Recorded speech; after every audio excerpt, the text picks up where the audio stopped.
C'est au 2e étage. Les salles obscures sont des lieux très prisés par les adolescents. Mais sans passe sanitaire, certains ne vont plus pouvoir y mettre les pieds pendant quelques temps, comme Jessie qui a profité d'une dernière séance. Pour l'instant, je préfère quand même ne pas me faire vacciner, histoire d'attendre un peu, même si je sais que ça va être un petit peu énervant de ne pas pouvoir faire grand-chose pendant cette période.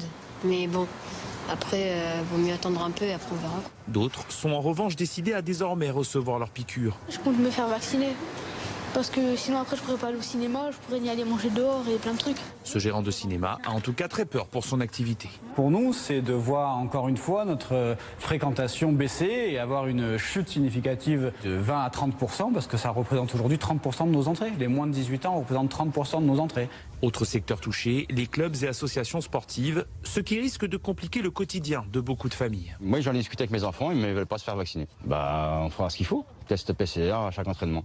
Des contraintes également pour le personnel du club qui devra contrôler 147 enfants en plus des majeurs. Merci beaucoup. Merci, bonne journée. Depuis le 16 août, on est avec la vice-présidente à plus de 250 heures de présence additionnées pour pouvoir contrôler le pass sanitaire tous les jours d'ouverture des entraînements et des matchs. C'est très chronophage. Au total, plus de 27% des franciliens âgés entre 12 et 17 ans n'ont pas encore reçu une seule dose de vaccin.